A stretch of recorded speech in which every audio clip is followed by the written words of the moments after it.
Oh, hey, Sue. Hello, Hey, everybody. Rachel. Hello. Hello.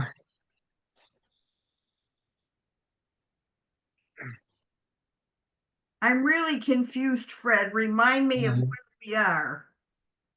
Uh, we're starting the story of Abraham. We're starting with chapter 12 of Genesis. Okay, got it. If I put on my glasses, I may be able to see it. That may help. Works for me.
Okay.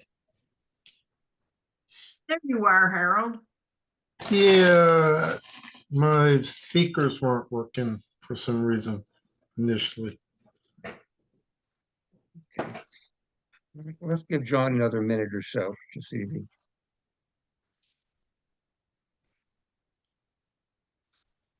There is-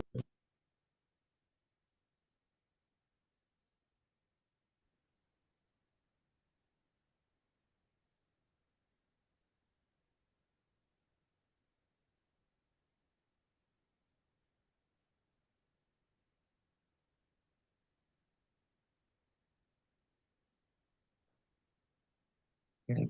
Well, why don't we go ahead and start? We got a lot of stuff to cover tonight, so we probably should go ahead and start on time.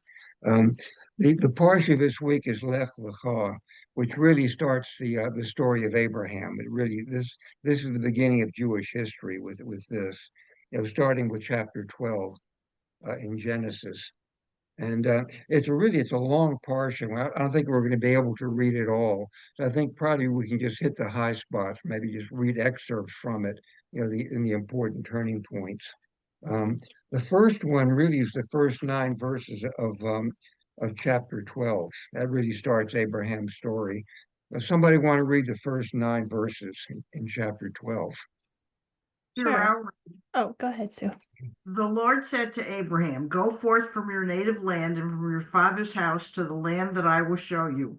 I will make of you a great nation, and I will bless you, and I will make your name great, and you shall be a blessing. I will bless those who bless you, and curse him that curses you, and all the families of the earth shall bless themselves by you. Abraham went forth as the Lord commanded him, and Lot went with him. Abraham was 75 years old when he left Haran. Abraham took his wife Sarah and his brother's son Lot and all the wealth that they had amassed and the persons that they had acquired in Haran, and they said, excuse me, out for the land of Canaan. When they arrived in the land of Canaan, Abraham passed through the land as far as the site of Sheheman at the, I can't Terebinth. pronounce any Yeah, of this. don't worry about the names. Okay, the Canaanites were then in the land. The Lord appeared to Abraham and said, I will assign this land to you and your offspring. And he built an altar to the Lord who had appeared to him. From there, he moved on to the hill east of Bethel and pitched his tent, with Bethel on the west and Ai on the east. And he built there an altar to the Lord and invoked the Lord's name. Then Abraham journeyed by stations toward Negeb. Yeah. So this is really the beginning of Jewish history. One of the questions that the rabbis argued about a lot and that never decided, did God pick Abraham or did Abraham pick God? Was God looking for some? This was the first time actually that God has talked to anybody since back in the story of Noah, which is 10 generations before Abraham. So, uh, so one a group of rabbis felt, God was looking for the right person, someone who would understand, the mission, and so he lighted on Abraham. There's a midrash, that Abraham's father was an idol maker, and he grew up in a house, full of idols that his father was making and selling, and he knocked over all the idols one day, rebelled against his father's idolatry, and God said, "Okay, this is my guy." The other is that Abraham, just woke up one morning with this vision that there's an invisible transcendental God, and he's who I should follow. Either one fits. And the rabbis argued forever about which did God choose Abraham or did Abraham choose God? Fred, why does it matter? Actually, it doesn't. When you think about it, yeah. Well, it makes Abraham look better. If he was the one who found his own way to God, I guess that sort of makes Abraham look better. I got it. Although, again, if he argues the other way, Abraham's the one who God chose, so that makes him look pretty good too. Yeah.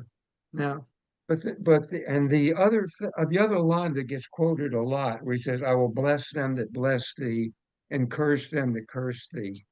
And a lot of historians have pointed out that most countries where the Jews have been treated badly, those countries didn't do very well. Spain after it expelled the Jews in 1492, the Nazi regime in Germany. There are a number of historic examples, and so they have the theory that Jews are like the canary in the coal mine. If the Jews are being treated badly, that may be an early sign that this regime is on the skids. This country is headed downhill, which again makes you wonder about a contemporary America. There's this anti-Semitism now is probably the worst it's been since back in the 1920s and 30s. Now it's from the right and from the left. You're getting it from both extremes, and you wonder what that predicts about the future of America. We'll know more in a few days, won't we? I guess we will. Yeah. Um, but then the next story in Genesis really makes Abraham look bad. And in fact, you really wonder why it's there. But the next story is verses 10 through 20. If somebody want to read that. Sure. And there was a famine in the land, and Abram went down to Egypt to sojourn there, for the famine was grave in the land.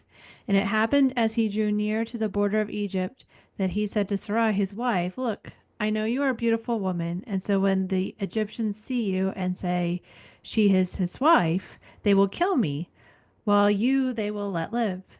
Say, please, that you are my sister, so that it will go well with me on your account, and I shall stay alive because of you.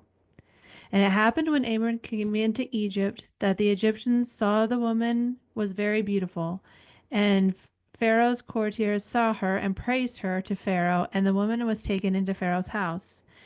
And it went well with Abram on her account, and he had sheep and cattle and donkeys, and male and female slaves, and she-asses and camels. And the Lord afflicted Pharaoh and his household with terrible plagues because of Sarai, the wife of Abram. And Pharaoh summoned Abram and said, What is this you have done to me? Why did you not tell me she was your wife? Why did you say she is my sister? So that I took her to me as a wife. Now, here is your wife. Take her and get out. Oh, Yes. So no, go ahead. And he sent him out with his wife and all that he had. Yeah. So this is the story that really does make Abraham look bad. Here he tells his wife, tell them that you're my sister. But Pharaoh takes her into his harem, at least temporarily. According to the later rabbis, Pharaoh never slept with Sarah. We don't know that. The rabbis didn't just that's the rabbi's opinion. But why is Abraham suddenly a rich man? Abraham is a poor refugee fleeing a famine in Canaan, and all of a sudden he had sheep and oxen, she asses, manservants, maidservants, camels. He leaves Egypt a rich man, and it's really, it's hard to not to believe that he's pimping out Sarah. Um, and the other thing is, why is the story even there anyway? Why would you deliberately have a story that just makes Abraham look bad? It was not really necessary for the plot. I mean, you could have omitted the story and gone on with the story of Abraham, and that would have been fine. And it almost as if the writers of the Bible, wanted to make sure that Abraham was not going to be looked at as a saint. That even though he's a great man and, he's the first one who recognizes God and he's the father of our people and whatnot, he's not a saint. He's a fallible human being, and he may act badly in certain circumstances. And that kind of is a thing that gets carried through the Bible. Even the greatest people can't be perfect. David is the greatest king of Israel. He's going to be the ancestor of the Messiah, but he's also an adulterer and a murderer. Even Moses, arguably the greatest of them all, still screws up and doesn't get to go into the promised land with his people. So it's possible, my take on it is it really is there for no other reason other than to make Abram look bad. Just to let him know, yeah, he's a great man, he's the father of our people, he's our patriarch, but he's just a fallible human being. And this story shows it. Oddly enough, though, he wasn't totally lying, because if you look at turn ahead just a little bit to chapter 20 and verse 12. This story is told again. This time, he's with Abimelech, the king of the Philistines. And he tells Sarah again, tell him you're my sister. It's the same thing all over again. But here in verse 12, he says, moreover, she is indeed my sister, the daughter of my father, but not the daughter of my mother. So Sarah, we find out finally here, is actually Abraham's half sister, which was pretty common. When you have a society that has polygamy, when you have one father and a number of mothers and a number of wives, you're going to have a lot of half siblings.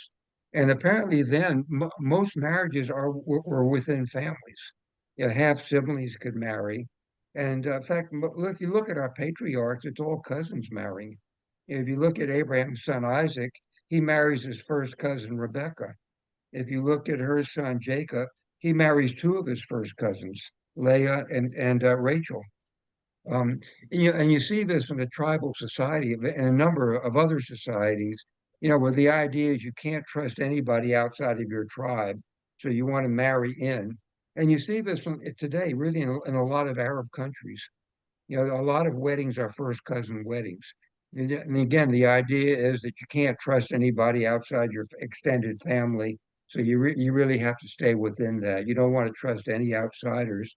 And this is really how our own people started off. Okay. And then he And goes on. Egypt sounds too, right? like- Like, I mean, oh, Yeah. sorry. No, that's okay.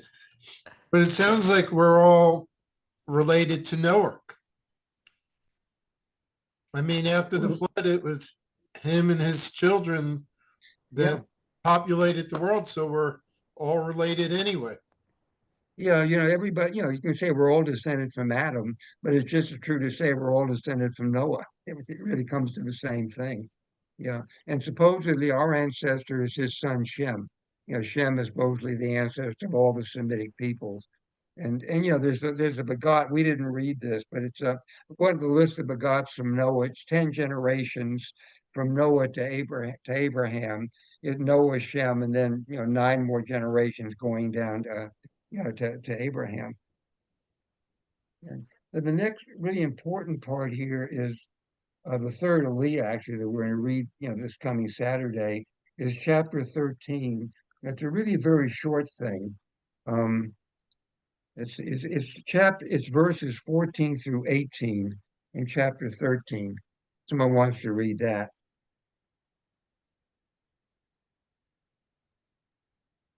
I'll Sure. do that. My computer's been acting up. You said Okay. 13 verse what? Chapter 13, verses 14 through 18. Okay. And Adonai said to Abram, after Lot had parted from him, raise your eyes and look out from where you are to the north and south, to the east and west. For I give all the land that you see to you and your offspring forever. I will make your offspring as the dust of the earth, so that if one can count the dust of the earth, then your offspring can too be counted. Up, walk about the land through its length and its breadth, for I give it to you. And Abraham moved his tent and came to dwell at the terebinths Arrogance. Yeah. of Mamre, which are in Hebron, and he built an altar there to Adonai. Yeah. So this is the first time that God actually promises the land of Israel to Abraham. And this is, one of the verses the Zionists, this is their deed to the land. If you're a religious Zionist, this is your deed to the land of Israel. Interestingly enough, the area that Abraham is living here, Hebron, is in the occupied West Bank. Some of the really fanatic religious settlers, they'll quote this verse, Hebron should be theirs. That's a sacred place. That's the first place where Abraham lived. And these people make up a good part of Netanyahu's government now. This is why they're having so much trouble on the West Bank, the settlers trying to take more and more land from the Palestinians. And they believe sincerely, the religious ones, that it's their right, and that they'll quote verses like this to justify it. Okay. And then Abraham's next little adventure is in chapter 14. Um, and this actually, it describes a battle that Abraham has. A number of the petty kings in the area are fighting each other, and Abraham gets mixed up in it. And his nephew Lot gets kidnapped in the course of this war. So Abraham takes his own militia. Apparently, he's wealthy enough to have 300 and something men, who will fight with him. He defeats the other kings. He rescues Lot and brings him back. But then a very strange thing happens here. If you look at verse 18 of chapter 14, 18, 19, and 20 are really interesting. Those three verses, 18 through 20. Somebody wants to read that. Sure. And Melchizedek, king of Salem, brought out bread and wine, for he was priest to El Elyon. And he blessed him, and he said, Blessed be Abram to El Elyon, possessor of earth and heaven, and blessed be El Elyon, who delivered your foes into your hand. And Abram gave him a tithe of everything. Yeah. And it's only three verses, but it's really a fascinating thing. It says Melchizedek. The name means Melchi, my king, Tzedek, righteousness. So the name means my king is righteous.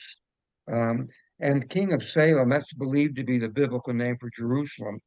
And the El Elyon is the Most High God. It's one of the titles that Adonai gets in the Bible.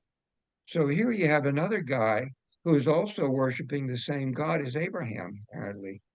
And so it raises the question: Abraham may not be the first guy that God appeared to. If this guy may have been there first. So there's at least one other person in the world who was worshiping Abraham's God. Um, in the Catholic tradition, Melchizedek was the first priest. And in the Catholic liturgy for the ordination of priests, there's actually a phrase that occurs several times: "You are a priest forever after the order of Melchizedek."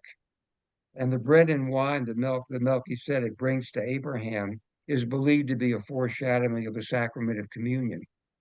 So this is a big deal, really, in Catholic tradition, that those three verses. And then Abraham gives him a tithe of that, which is the first time tithing is mentioned in the Bible. So there's a lot of stuff that's packed into those three verses. But the odd thing is you never hear about him again.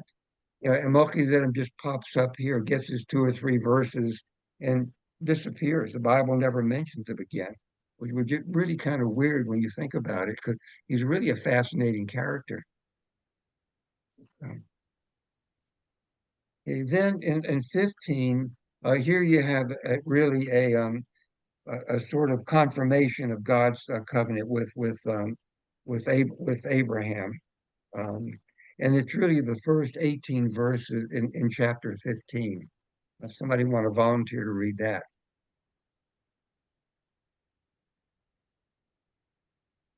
First, how many Yeah, well, verses? the first 18 verses of chapter 15. Okay, we'll give it a try. Don't fall Okay. asleep. Sometime later, the word of Adonai came to Abraham in a vision. Fear not, Abraham, I am a shield to you. Your reward shall be very great. But Abraham said, O Lord Adonai, what can you give me, seeing that I shall die childless, and the one in charge of my household is Damasek Eliezer. Abraham said further, since you have granted me no offspring, my steward will be my heir. The word Adonai came to him in reply, that one shall not be your heir, none but your very own issue shall be your heir. Then in the vision, God took him outside and said, look toward the heaven and count the stars. If you are able to count them, continuing, so shall your offspring be. He put his trust in Adonai, who reckoned it to his merit. Then God said to him, I am Adonai, who brought you out from Ur of the Chaldeans to assign this land to you as a possession. And he said, O Lord Adonai, how shall I know that I am to possess it? Came the reply, bring me a 3-year-old heifer, a 3-year-old sheepgoat, a 3-year-old ram, a turtle dove, and a young bird. And a partridge in a pear tree. I was thinking the same thing, so he brought all of these and cut them into two, placing each half opposite the other, but he did not cut up the bird. Birds of prey came down upon the carcasses, and Abraham drove them away. As the sun was about to set, a deep sleep fell upon Abram, and a great dark dread descended upon him. And God said to Abram, know well that your offspring shall be strangers in the land not theirs, and they shall be enslaved and oppressed 400 years. But I will execute judgment on the nation they shall serve, and in the end they shall go free with great wealth. As for you, you shall go to your ancestors in peace. You shall be buried at a ripe old age. And then they shall return here in the 4th generation, for the iniquity of the Amorites is not yet complete. When the sun set and it was very dark, there appeared a smoking oven and a flaming torch which passed between those pieces. On that day, Adonai made a covenant with Abraham. To your offspring, I assign this land, from the river of Egypt to the great river, the river of Euphrates. The Kenites, the Kenizzites. Don't try to read all those names. That's not important. There's about a dozen names of all these people, but that's not really all that important. The important things about this is number one, um, is God's telling Abraham all you're going to give him, and Abraham's not afraid to talk back to God. He says, how can I inherit this and pass it on if you haven't given me a son? Now, how do I really know that you're going to let me have a land? So, this starts, one of the deepest Jewish traditions, which is talking back to God. arguing with God, which is a very Jewish thing to do. And then this ceremony that he goes through, where he cuts all these animals in half and then passes between them. Actually, the archaeologists have evidence that this was done a lot of cultures in the Middle East to seal a bargain or to make a covenant. And nobody really knows what it's supposed to symbolize or why they did that. But it's a very common ancient Middle Eastern thing. And in fact, the Hebrew expression the Bible uses for making a covenant is karat brit, which really means literally cutting a covenant. The same way we would say today, cutting a deal. And he's literally cutting a deal here, cutting all these animals in half, and basically walking between them. And of course, here you have he's predicting the 400 years of Egyptian slavery, that they're going to go through. What's really odd, though, he says the fourth generation is going to come back, which I guess really relates to how long people were living then, because this is 400 years of slavery, but it's only four generations. So, we consider a generation like 30 years, that's an average generation. With them, a generation was 100 years. So you assume people were living to 100, having children, their 50s or 60s, the Bible describes before. Really But kind of weird. last But, week, but then, yeah. where people were living 600 to 900 years. Yeah. So four generations in 400 years, really wouldn't be a big deal if you assume those kind of ages. But the interesting thing is the very last, again, in verse 19, near the very end, well, verse 18, where he says, "Unto thy seed I have given the land from the river of Egypt unto the great river, the river Euphrates." Now, this is the first time that, before the first time God promises Abram the land, he just says, look around and whatever you see, I'm giving that land to you. But, how far can you see? But now he's actually giving him the first description of the borders. The river of Egypt is actually, there was a chain of lakes where the Suez Canal is now that divides Egypt from the Sinai Desert. So that would have been the river of Egypt to the Euphrates. So if you really think that should be the borders of Israel, then Israel should include the Sinai, everything that's Israel now, plus a good chunk of southern Syria and southern Iraq, to get to the Euphrates. And actually, there are four different times in the Torah that God gives the borders of the land of Israel, and they're all four different. So even God can't decide on exactly what the borders of Israel ought to be. But this here really is the largest one. If you go by this, then Israel would be, more than twice the size, than it is now, and it would have a good chunk of Syria and Iraq, included in it. Then the Didn't it sixth of almost Leah, get yeah. that big after like the 7 Days War or something? Wasn't it Well, almost? it never got that big. After the Seventh Day War, we had the Sinai from Egypt. We took the West Bank from Jordan. We took the Golan Heights from Syria. But we never got as far as anywhere near the Euphrates. That's a long way out from Israel. Gotcha. Um, and then the sixth Aliyah that we're going to read Saturday is basically the story of Ishmael and Hagar. This really is the story of the founding of the Arab peoples, if you go by that tradition. Um, uh, I'll go ahead and read a little bit. You guys have done enough work. So chapter 16. Now Sarai, Abram's wife, bore him no children, and she had a handmaid, an Egyptian, whose name was Hagar. And Sarai said to Abram, Behold now, the Lord has restrained me from bearing. Go in, I pray thee, unto my handmaid. It may be that I will be builded up through her. And Abram hearkened to the voice of Sarai. And this kind of tells you a couple of things. Number one, in the Bible, infertility is always the woman's fault. The Bible is full of stories of barren women who later, God gives a child to. There are no barren men in the Bible. So you're starting off, nobody's questioning Abraham. It's Sarai who says, God has not given me a child. And then the idea of giving the handmaiden to him, that I may be builded up through her. That was a common superstition, really, that if if he had a child by another wife, it might actually help Sarah to have a wife.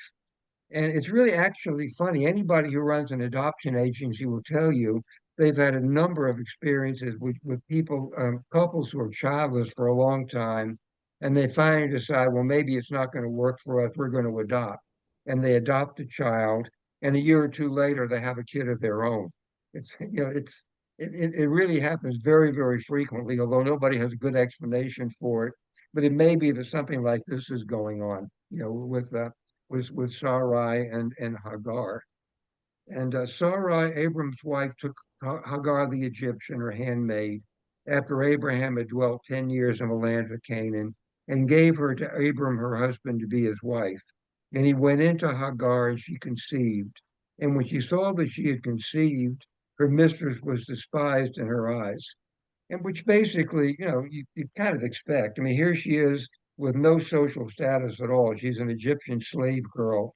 And all of a sudden, she's carrying Abraham's child, which kind of boosts her to the top of the ladder right away. She's carrying Abraham's heir. And obviously she can't help showing it. Right now, she's more important than Sarai is in the family. And Sarai feels it. Their places have actually been switched. Now it's a Hagar who's the important one. And Sarai said unto Abram, my wrong be upon thee. I gave my handmaid to thy bosom. And when she saw that she had conceived, I was despised in her eyes. The Lord judge between me and thee. But Abram said to Sarai, behold, thy maid is in thy hand. Do to her which is good in thine eyes. Which is kind of odd because this may be Abraham's only shot, at having a child as far as he knows right now. And but he's willing to let Sarah have her way with him. And Sarah dealt harshly with her, and she fled from before her face. And the angel of the Lord found her by a fountain of water in the wilderness, in the fountain by the way to Shur, which is in the Sinai desert. And he said, Hagar, Sarai's handmaid, whence camest thou, and whither goest thou? And she said, I flee from the face of my mistress Sarai. And the angel of the Lord said unto her, return unto thy mistress, submit thyself under her hands. And the angel said to her, I will greatly multiply thy seed, that it shall not be numbered for multitude. Same promise that he made to Abraham. And the angel of the Lord said unto her, behold, thou art with child, and you shall bear a son, and thou shalt call his name Ishmael, because the Lord has heard thy affliction. And again, the Hebrew name Ishmael, Yishma, he will hear, El, one of the names for God. So Yishmael means God will hear. And he shall be a wild ass of a man. His hand shall be against every man, and every man's hand against him. And he shall dwell in the face of all his brethren. And then he goes on with this. And it ends up with Hagar in verse 15. And Hagar bore Abram a son, and Abram called the name of the son whom Hagar bore Ishmael.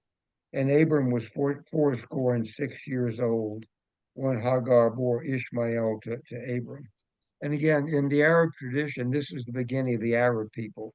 Ishmael they trace their ancestry also to Abraham, but through Ishmael rather than through Isaac. And then chapter 17, let's see, which would be the last Aliyah that we'll read. And here is where Abraham changes his name. Starting with verse 3 of chapter 17. And Abram fell on his face, and God talked with him, saying, as for me, behold, my covenant is with thee, and thou shalt be the father of a multitude of nations. Neither shall thy name any more be called Abram, but thy name shall be Abraham, for the father of a multitude of nations I have made thee. So the original name was Avram. Av is father. Ram means elevated or lifted up. So his original name was kind of exalted father. His new name is Avraham, again, father. Raham means a big crowd or a great multitude. So now his name is father of a great multitude.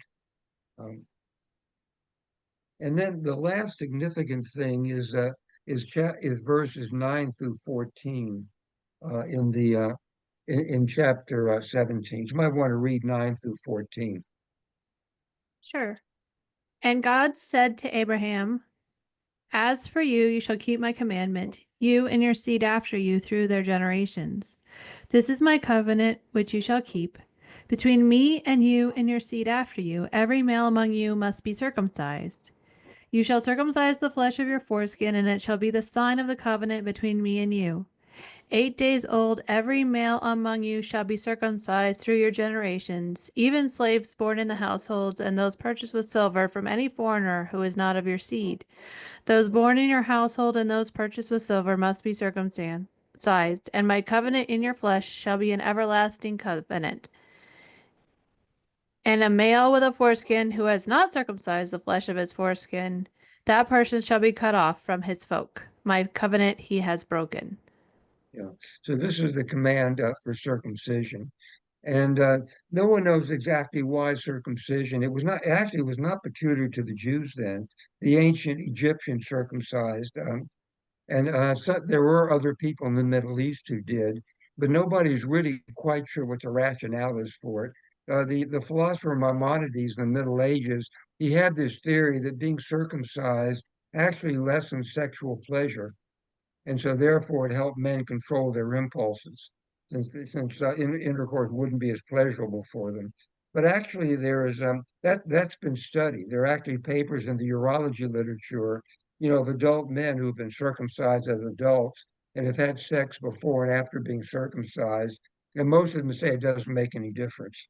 So that theory really kind of doesn't hold up, and nobody really understands why. Uh, why they chose the eighth day is also unknown. Eight is not really one of the significant numbers in the Bible, and it really doesn't appear anywhere else. There are no eight of anything else, and so it's not clear why they're circumcised on the eighth day. Although there is a good practical reason for it, in that perinatal mortality was very high in the ancient world, and when a baby was born, you were never really sure whether it was going to survive or not. And so by waiting the 8 days, you probably figured any baby who'd made it, through the first week, he's on his eighth day, he's probably going to be okay. And this one's going to survive, and so you can go on with him. Um, it's interesting that Ishmael is circumcised when he is 13. At the time Abraham gets this command, Ishmael is circumcised along with him, and he's 13 years old. And this has remained a tradition among the Muslims. Muslim kids are circumcised when they're 13 years old, which makes you glad you're Jewish. Much better to get it done in 8 days when you don't remember it, and then look forward to it when you're 13. Wow. Bar mitzvahs are much easier. But maybe the eighth day was selected because on the seventh day you can't do it because it's Shabbos. So Yeah, I they hadn't did thought it about at the that. It beginning could of be, yeah, yeah, did it not only because the baby survived, but at the beginning of the second week. yeah. And actually, this has become a problem today in some European countries. Over the last 10 years or so, there have been bills brought up in parliaments in a number of the European countries prohibiting infant circumcision. And the rationale behind it is that the child, it's a surgical procedure. You're actually altering someone's body, and they can't consent to it. If an adult wants to be circumcised, fine, he can do whatever he wants. But do you have a right to take a baby? And the anti-circumcision people say it's a form of mutilation, and you're mutilating a child who can't consent, to the whole thing. And of course, since only basically most Jewish communities in Europe consider it to be anti-Semitic. It's aimed at the Jewish population. Although there are a lot of non-Jews who are circumcised also, for medical reasons. So it's not only Jews who are doing it. So far, none of these measures has passed, but it's still a live issue in a lot of countries.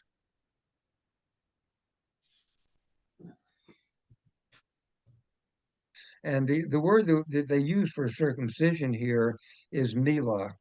And the formal name of the ceremony is Brit Milah, which is the covenant of circumcision.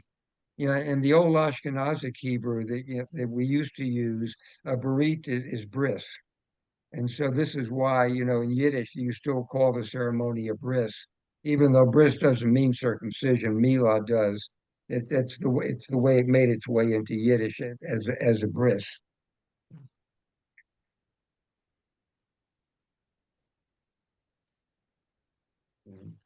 Anybody have any questions, any comments about what we covered tonight? No. Mm-mm. Okay, well, okay, so next week, if anybody wants to read ahead, the parsha for the Shabbos after next is called Vayera, and it's going to start with chapter 18, and it's 22. It's actually goes from 18. It's another long one. Starts with chapter 18, and it goes all the way through chapter 22, verse 24. Well, it's another big chunk of the Torah. These are long parshas. And so I will probably not sign in next week because I'll be 4 hours ahead where will you be? in London. Oh, wow. Okay. I'm visiting. Yeah, I will not be there for the bar mitzvah this weekend. Oh, okay. I am going to go visit my daughter and son-in-law. Mhm. Yeah. A great place for scenery, but terrible food. Yeah, I Yeah, don't know. We talked about this last week. yeah, you're right. Yeah. Hmm. Okay. Okay, are we done for tonight? I think so. Yeah, I have an election party I have to go to. Oh, Hopefully yeah, it's it doesn't gonna have be to a be a lot of party. fun. It's Well, I gonna hope be it's a a lot lot of of fun. fun, Yeah. Fred. Well, as one of my friends said, it's either going to be a big celebration or a Shiva gathering. Oh, One or well, the other. either Yeah. way, it's all over, my mother used to say, but the shouting. It's Right. not over. It's Yeah, it not. may not be over. This is the kind of election that may be still counting ballots in Wisconsin 3 days from now. You never I know. think So Pennsylvania's gonna be Pennsylvania, yeah, yeah, Wisconsin, Pennsylvania, North Carolina. yeah, yeah. There are 3 states in the Eastern time zone. Georgia, North Carolina, and Pennsylvania. And if either one of them wins all 3 of those, you can pretty much go to sleep. It's over. So Yeah. we'll see. Yeah. All Anyway, righty. see you guys next week. Good week. Okay. Okay. You too.